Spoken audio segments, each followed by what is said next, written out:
నమస్కారం. మన జీవితంలో మనం సంపాదించుకునే ఆస్తుల్లో అన్నింటికంటే విలువైనది నమ్మకం.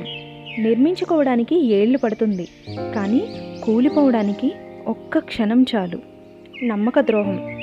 ఈ చీటింగ్ అనేది ఏ రిలేషన్లోనైనా ఉండొచ్చు. బిజినెస్లో ప్రాణ స్నేహితులు మోసం చేయొచ్చు.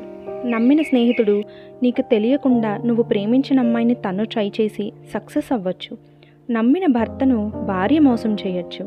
నమ్మిన భార్యని భర్త మోసం చేయొచ్చు. ఇలా ఇంకా ఎన్నో రకాలుగా మనిషి మోసపోవచ్చు.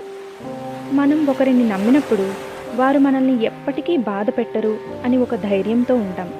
కానీ గుర్తుంచుకోండి, ఎదుటివారు మన నమ్మకాన్ని నిలబెట్టుకోవడం అనేది వారి సంస్కారం మీద ఆధారపడి ఉంటుంది. నమ్మడం మన వంతు, నమ్మకాన్ని నిలబెట్టుకోవడం అవతల వాళ్ళ బాధ్యత.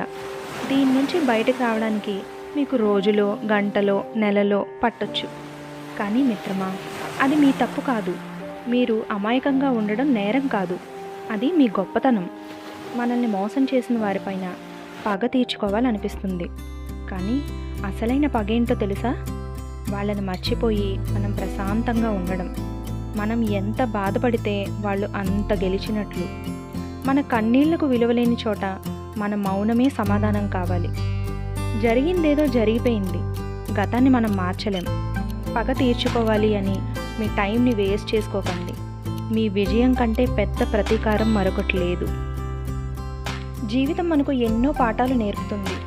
ఈ చీటింగ్ అనేది మనుషుల్ని ఎలా గుర్తుపట్టాలో నేర్పే ఒక కఠినమైన లెసన్ మాత్రమే.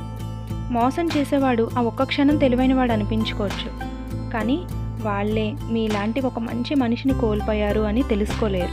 స్టార్టింగ్లో ఏ రిలేషన్ అయినా చాలా బ్యూటిఫుల్గా ఉంటుంది, కానీ టైం గడుస్తున్న కొద్దీ మనుషుల ముసుగులు తొలగిపోతాయి.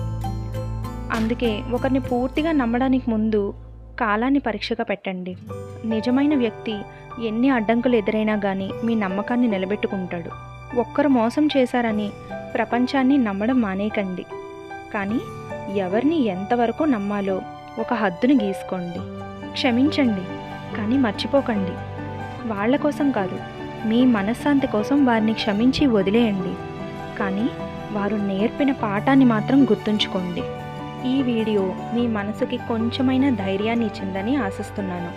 మీ జీవితంలో కూడా ఇలాంటి అనుభవం ఎదురైతే మీరు ఎలా ఎదుర్కొన్నారో కామెంట్స్లో తెలియజేయండి. మరో మంచి వీడియోతో మళ్ళీ కలుద్దాం. ధన్యవాదాలు.